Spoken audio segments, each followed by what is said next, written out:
이제 성경의 7번째 책인 사사기를 살펴볼 차례입니다. 사사기의 사사는 무슨 뜻일까요? 사사는 재판관을 뜻합니다. 이 때문에 천주교에서는 사사기가 아니라 판관기라고 부르죠.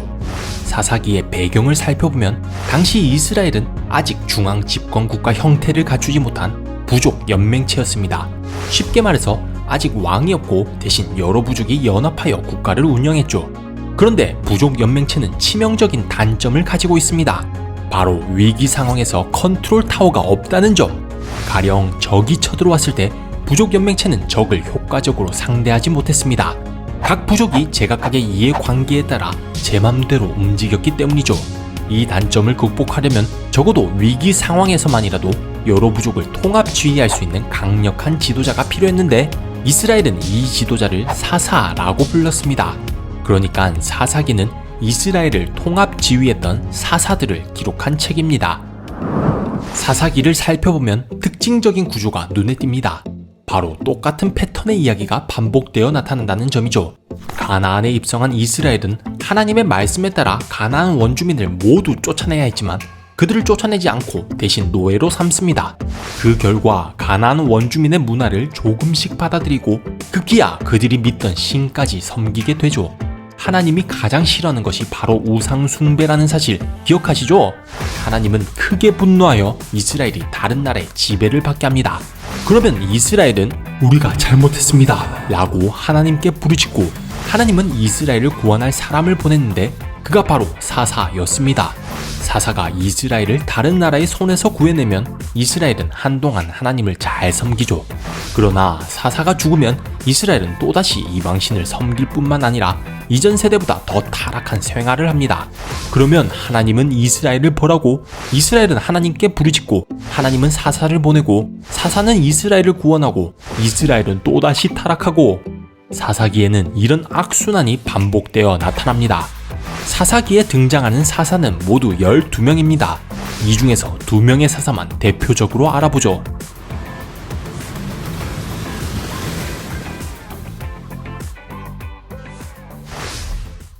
사사 드보라 시대 이후 이스라엘은 또다시 죄악의 길에 빠집니다.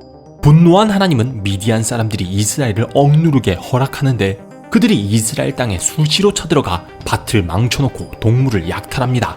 온 땅이 황폐해져 먹을 것이 없어지자 이스라엘은 하나님께 울부짖습니다. 하나님은 기드온을 사사로 세워 이스라엘을 구원할 계획을 세웁니다. 기드온은 하나님의 명령에 따라 여러 지파의 전령을 보내어 군사를 모으죠. 이리하여 32,000의 군대가 편성, 드디어 원수 미디안을 공격하려 하는데 하나님은 뜻밖에도 군대의 수가 너무 많다 라고 말씀합니다. 네? 군인 수는 많으면 많을수록 좋은 거 아닌가요? 하지만 하나님의 생각은 달랐습니다. 승리는 군인 수가 아니라 하나님께 달려있는 법. 이스라엘이 32,000의 군대로 승리하면 하나님 덕분에 승리한 게 아니라 자신들이 강해서 승리한 거라고 착각할 게 분명했죠. 그래서 하나님은 공포에 사로잡힌 자들과 경계심이 부족한 자들이 모두 돌려보내고는 단 300명의 군인만을 남겨둡니다. 일명 기드온과 300명의 용사였죠. 기드온은 하나님의 명령에 따라 300명의 용사들에게 나팔과 횃불을 나눠주고 항아리로 횃불을 감추게 합니다. 그리고는 한밤중에 은밀히 적진에 침투한 뒤 일제히 나팔을 불고 항아리를 깨트려 횃불을 드러냅니다. 그러자 미디안 군대는 정신을 못 차리는데 일부는 우왕좌왕하며 도망가고 일부는 같은 편을 적으로 착각하여 자기들끼리 싸우기도 합니다. 기드온의 기습작전은 대성공을 거두죠. 그러나 여기서 끝이 아니었습니다. 이스라엘의 여러 지파들은 미디안 군대가 퇴각하는 길에 매복해 있었는데 그들이 미디안 군대를 다시 한번 공격하여 큰 승리를 거두고 미디안의 2왕을 사로잡아 처형합니다. 이왕 칼을 뽑았으면 뿌리까지 뽑아야죠. 기드온은 미디안 군대를 추격하기 위해 요단강을 건넙니다. 하지만 문제는 보급이었는데요. 새벽부터 전투를 치르느라 굶주린 기드온과 병사들은 인근 성읍의 자초지종을 설명하여 먹을 것을 좀 달라고 요구합니다. 하지만 돌아온 건 빵이 아닌 모욕! 너희가 미디안을 이긴다고? 라고 말하는 인근 성읍에 기드온 반드시 복수할 것을 다짐하죠. 이후 기드온은 미디안 군대를 계속해서 추격하여 끝내 완승을 거둡니다. 그리고 돌아오는 길에 자신을 조롱했던 성읍을 공격하여 복수를 합니다. 미디안을 무찌른 뒤 이스라엘은 기돈을 왕으로 옹립하려 합니다. 하지만 기돈은 왕이 되길 거부하고 대신 전리품의 일부를 요구하죠. 기돈은 이 전리품으로 금 에봇을 하나 만드는데 훗날 타락한 이스라엘은 이 에봇마저 우상으로 섬깁니다.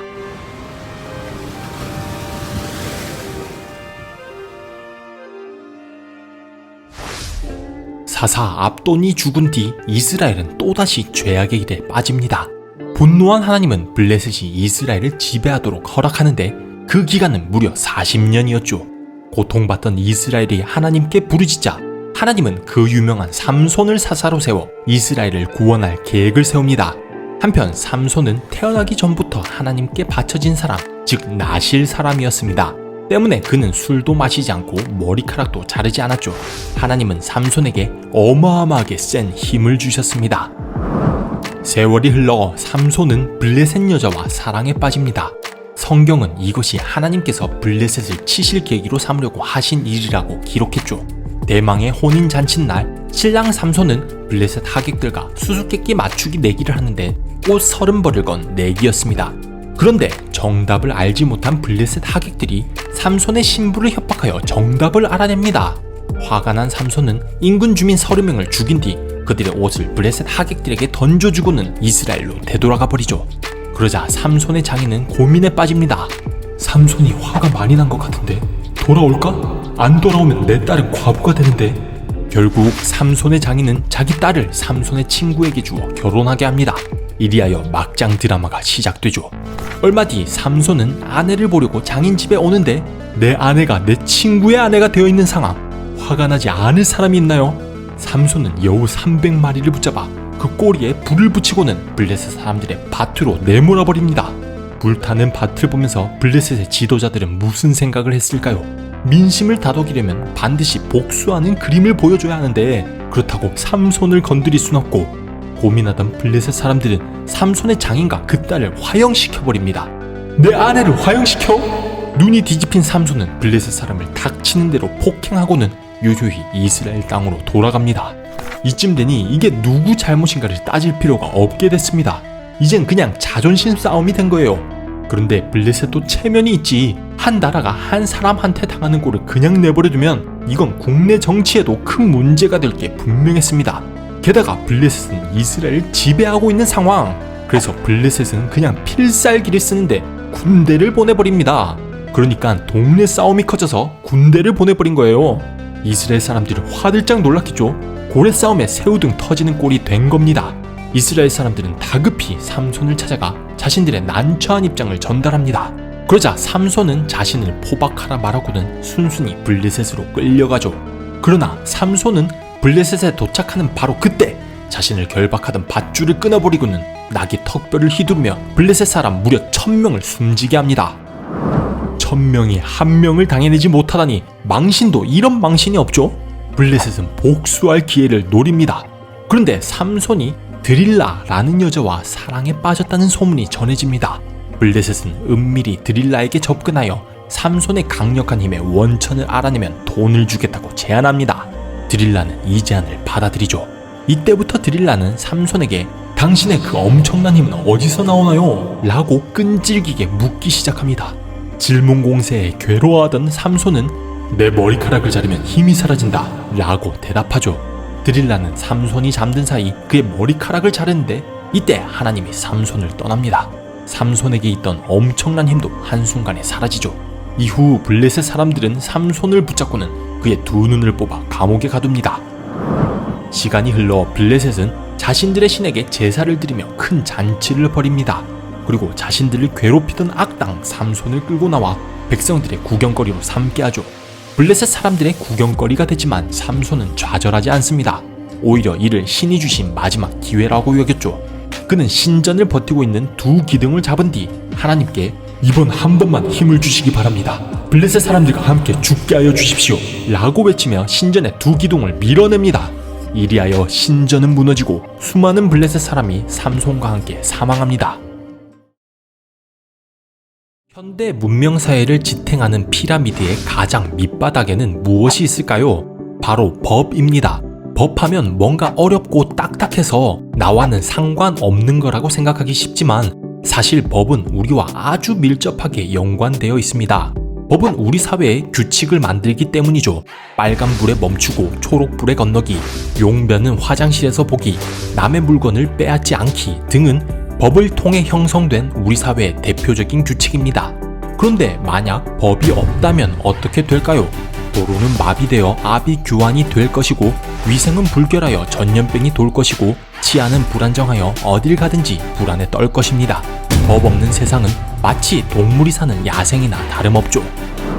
사사기 마지막 장 마지막 절에는 그때에는 이스라엘에 왕이 없었으므로 사람들은 저마다 자기의 뜻에 맞는 대로 하였다 라고 기록되어 있습니다. 여기서 왕은 곧 법입니다. 그러니까 당시 이스라엘은 법 없이 내키는 대로 살았다 라는 뜻입니다. 그런데 이상하지 않나요? 이스라엘은 사실 예전부터 법을 가지고 있었습니다. 바로 모세가 시내산에서 하나님께 받은 율법이죠. 하지만 이스라엘은 가나안에 정착한 뒤 율법을 잊어버렸고 그렇게 문명사회와는 거리가 먼 무법자로 살아간 겁니다. 사사기 후반부에는 무법지대를 살아가는 이스라엘의 처참하고 비극적인 현실이 기록되어 있습니다. 지금부터 이스라엘이 얼마나 엉망진창으로 살았는지 살펴보죠.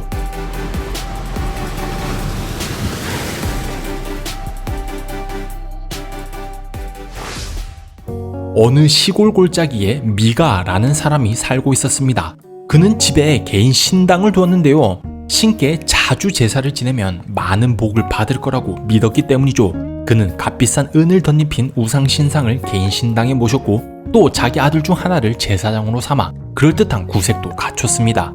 그러던 어느 날 미가가 사는 시골 골짜기에 한 젊은이가 지나갑니다. 인적이 드문 곳에 웬 사람이 나타나자 미가는 호기심에 다가가 말을 거는데 이게 웬일? 그 젊은이는 하나님의 성전을 관리하는 레위 지파 출신인 겁니다. 미가는 머리를 굴리기 시작합니다. 레위 제사장이 있는 개인 신당이라 뭔가 그럴듯하죠? 미가는 즉시 그 젊은이를 개인 제사장으로 고용하고는 자기 집에 함께 살도록 합니다. 한편 당시는 이스라엘이 아직 가나안 땅을 완전히 정복하지 못한 때였습니다. 특히 단 지파는 쓸만한 땅을 얻지 못하고 있었는데요. 그래서 정탐꾼을 뽑아 좋은 땅을 살펴보라고 명령합니다.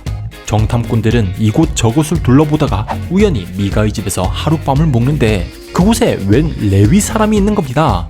레위 사람이 여기에 왜 삽니까? 여기서 무슨 일을 합니까? 정탐꾼들이 질문 공세를 펼치자 그는 자신이 미가의 개인 제사장이라는 사실을 밝힙니다. 이 말을 들은 정탐꾼들은 자신들의 정탐 여정이 성공할지를 묻고 미가의 개인 제사장은 그들의 정탐 여정이 성공할 것이라고 말하죠. 이튿날 정탐꾼들은 자신감을 가지고 집을 나서는데 멀지 않은 곳에서 라이스라는 좋은 땅을 발견합니다. 이에 정탐꾼들은 즉시 단지파로 돌아가 그 땅을 점령하자고 제안하고 단지파는 곧바로 군인 600명을 보냅니다. 그런데 단지파의 군대는 라이스 땅에 가기 전에 미가의 집부터 들이닥칩니다. 아니 왜? 미가의 집에 있는 우상신상과 제사장을 데리고 가려고요. 한 가정의 제사장이 되는 것보다는 한 지파나 가문의 제사장이 되는 게 더 낫지 않겠습니까? 라는 말을 들은 미가의 개인 제사장은 그 말에 흔쾌히 동의하여 그들과 함께 길을 나섭니다. 뭐라고? 단지파 사람들이 내 우상신상이랑 제사장을 데리고 갔다고? 미가는 화가 났겠죠? 그래서 즉시 마을 사람들과 함께 단지파의 군대를 뒤쫓기 시작합니다. 그런데 단지파의 군대는 천연덕스럽게 무슨 일이냐고 묻습니다.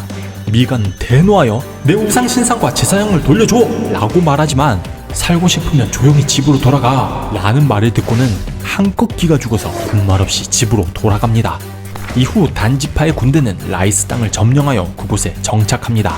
단지파는 오랫동안 미가로부터 빼앗은 우상신상을 정성스레 모십니다.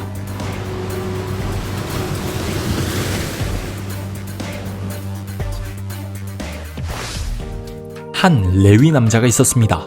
그는 다른 지역에서 첩 하나를 데려왔는데 어느 날 그 여자가 단단히 화가 나서는 친정집으로 돌아갑니다.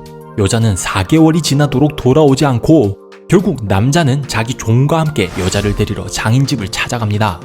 장인은 멀리서 온 사이를 기쁘게 반깁니다. 그래서 함께 먹고 마시고 자고 또 먹고 마시고 자고 하길 반복하죠. 그렇게 시간은 흐르는데 정신을 차려보니 어느새 5일이나 지나간 상황. 지금 떠나지 않으면 내일도 못 떠날 거야. 라고 생각한 남자는 조금 늦은 시간이었지만 첩과 종을 데리고 장인의 집을 나섭니다. 길을 나선 지 얼마 되지 않아 곧 해가 저뭅니다. 하룻밤 묵고 갈 곳을 찾아야 하는데 주변에는 온통 이방 성읍밖에 없었죠. 그래서 억지로 길을 더 가서 마침내 동족 베냐민 지파가 사는 땅에 도착합니다. 그곳에서 한 노인이 남자를 초대하여 다행히 하룻밤 묵고 갈 곳이 생겼죠. 노인의 집에서 한참 쉬고 있는데 갑자기 불량배들이 나타나 노인의 집을 둘러쌉니다. 그리고는 레위 남자를 내놓으라고 소리치죠. 창세기에서 소돔성 사람들이 롯의 집에 머문 천사를 내놓으라고 요구했던 상황과 완전히 똑같죠. 이후 소돔성이 하나님의 저주를 받아 잿더미가 된 사실을 생각해보면 당시 이스라엘 사람들이 얼마나 타락했는지를 짐작할 수 있습니다. 어쨌든 두려움에 떨던 남자는 너무나 비겁한 선택을 하는데 자기 첩을 불량배들에게 내어줍니다. 레위 사람의 첩은 그날 밤새도록 불량배들에게 욕보인 뒤 다음날 아침 노인의 집 문 앞에서 숨진 채 발견되죠. 레위 사람은 첩에 주검을 싣고 집으로 돌아옵니다. 그리고는 다시 한번 상상하기도 힘든 끔찍한 일을 벌이는데 첩의 시신을 토막내서 이스라엘 각 지파에 보내버립니다. 여자의 시신을 본 이스라엘 사람들은 엄청난 충격에 빠집니다. 그래서 이스라엘 모든 사람이 모이는 총회를 개최해 향후 대책을 논의하는데 사건의 주동자들, 그러니까 레위 사람의 첩을 욕보여 죽게 만든 베냐민 지파의 불량배들을 강력히 처벌해야 한다는 결론을 내립니다. 그래서 베냐민 지파의 사건의 주동자들을 넘기라고 말하죠. 그런데 베냐민 지파가 말을 듣지 않습니다. 베냐민 지파는 오히려 이스라엘의 나머지 지파들과 전쟁을 치를 준비를 합니다. 제정신이 아닌 거죠. 분노한 이스라엘 지파들은 베냐민 지파를 아예 없애버리기로 작정합니다. 그래서 어느 누구도 자기 딸을 베냐민 지파의 남자에게 시집 보내지 않기로 맹세하죠. 그리고는 베냐민 지파와 내전을 벌이는데 몇 차례 전투 끝에 베냐민 지파는 사실상 전멸하고 단 600명의 남자만 남게 됩니다. 홧김에 치른 내전, 그 결과 동족 중 한 지파가 사실상 멸족하게 된 상황. 이스라엘 지파들은 이 상황을 후회하기 시작합니다. 베냐민 지파를 다시 일으켜 세우고 싶은데 그러려면 살아남은 600명의 남자를 통해 자손을 번성시켜야 하죠. 그런데 어느 누구도 베냐민 지파의 남자들에게 자기 딸을 주지 않기로 맹세했으니 이럴 수도 없고 저럴 수도 없는 상황이 된 거죠. 그런데 이때 누군가가 이상한 제안을 합니다. 총회에 오지 않은 사람들은 하나님 앞에 나오지 않은 거다. 그들은 마땅히 벌을 받아야 한다. 그들을 보라고 그들의 딸들을 베냐민 남자들과 결혼시키자. 무슨 말도 안 되는 소리야 라는 생각이 들지만 당시 이스라엘 사람들은 이 수를 좋게 여겼습니다. 그래서 누가 총회에 참석하지 않았는지를 살펴보는데 야베스 지역의 사람들이 아무도 총회에 참석하지 않은 사실이 밝혀집니다. 이리하여 이스라엘 지파들은 야베스 지역을 공격하여 모든 사람을 죽이고 남자를 알지 못하는 여자 400명을 찾아내어 베냐민 지파의 남자들과 결혼시킵니다. 베냐민 지파를 살리기 위해 야베스 사람들이 죽였으나 여전히 200명의 여자가 부족한 상황. 그래서 이스라엘 사람들은 또다시 말도 안 되는 꾀를 내는데 베냐민 지파의 남자들에게 어느 축제에 참석한 처녀들을 강제로 데려가 아내로 삼을 수 있도록 허용합니다. 그러니까 납치를 허락한 거예요. 이렇게 하면 자기 딸을 베냐민 지파의 남자에게 주는 것이 아니라 빼앗긴 것이니 아무도 맹세를 깨뜨리지 않는 거라고 생각했죠. 이리하여 베냐민 지파의 남자들은 모두 아내를 얻고 지파의 명맥을 유지할 수 있었습니다.